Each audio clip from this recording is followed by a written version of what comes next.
جو لوگ بیچارے مزدوری بھی کرتے ہیں، کام کاج بھی کرتے ہیں، ان کے لیے کتنی مشقت ہے کہ جسم کا پانی بھی خشک ہو جاتا ہے اور وہ اس کے باوجود بھی روزے سے ہوتے ہیں۔ شوگر کے مریض ہیں، ان کے لیے 5-6 گھنٹے بھوک سے کاٹنے مشکل ہوتے ہیں، اور وہ جو ہے وہ 18-20 گھنٹے جو ہے وہ بھوک میں کاٹ رہے ہوتے ہیں، اور پھر جو ان کا حال ہوتا ہے وہ انہیں پتہ ہوتا ہے۔ اسی طرح مختلف بیماریوں اور مختلف امراض میں مبتلا لوگ، صحت مند شخص بھی اتنی شدید گرمی میں اتنی بھوک اور پیاس کاٹتا ہے، تو یہ ایک کام ہے۔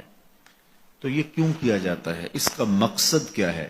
تو وہ مقصد کوئی مخفی مقصد نہیں ہے، کوئی پوشیدہ مقصد نہیں ہے جو معلوم نہ ہو، وہ قرآن نے بیان کر دیا، اور وہ کیا ہے؟ تقوی۔ تو تمہیں روزہ اس لیے دیا گیا ہے تاکہ تم بھوک پیاس کاٹنے کے بعد اس نتیجے پہ پہنچو کہ تمہیں اتقاء کی دولت نصیب ہو۔ تو میں اور آپ 20 روزے گزار چکے ہیں، اب 21ویں روزے میں داخل ہو چکے ہیں۔ ہمیں ضرور اپنا جائزہ لینا چاہیے کہ کیا ہمیں مقصود کا کچھ حصہ نصیب ہوا ہے۔ اگر ہوا ہے تو ہمیں مبارک ہو، اور اگر نہیں تو ابھی موقع ہاتھ سے نہیں گیا، ابھی 10 دن ہمارے پاس باقی ہیں۔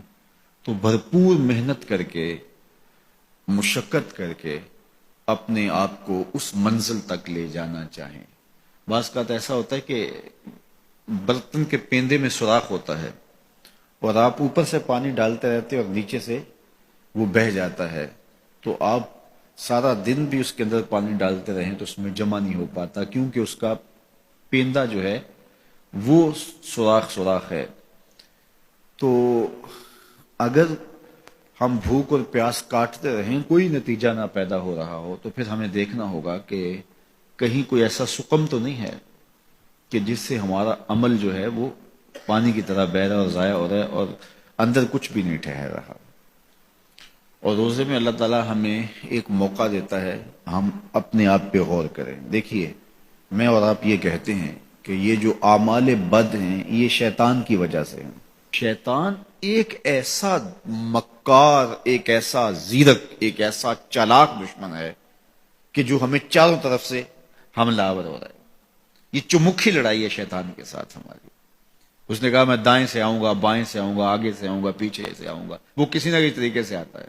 اور جب شیاطین جکڑ دیے گئے، اب ہم دیکھیں کہ ہمیں جو بہکاتا تھا، ہمارے ساتھ مکر اور چالاکی کے ساتھ ہمیں راہ مستقیم سے ہٹانے کی کوشش میں لگا ہوا تھا، اب وہ تو جکڑ دیا گیا، اور ہم اس کے باوجود بھی گناہ کی زندگی میں کیوں ہیں؟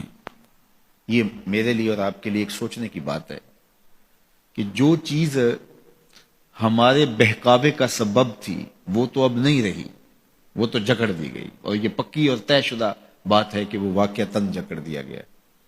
تو اب ہم اس کے باوجود کیوں گناہوں بھری زندگی بسر کرتے ہیں؟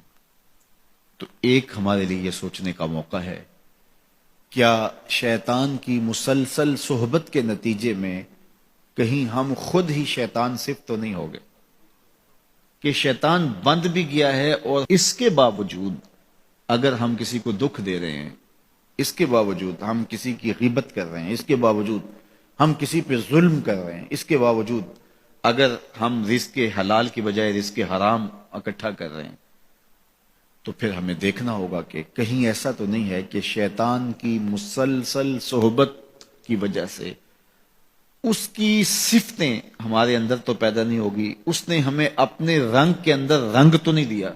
شیطان کی وجہ سے ہم اتنے شیطان وصف ہو گئے، شیطان صفت بن گئے کہ شیطان رخصت بھی ہو چکا، جکڑا بھی گیا، لیکن اپنی عادتیں، اپنے اوصاف، اپنا رنگ ہمارے اوپر چڑھا گیا۔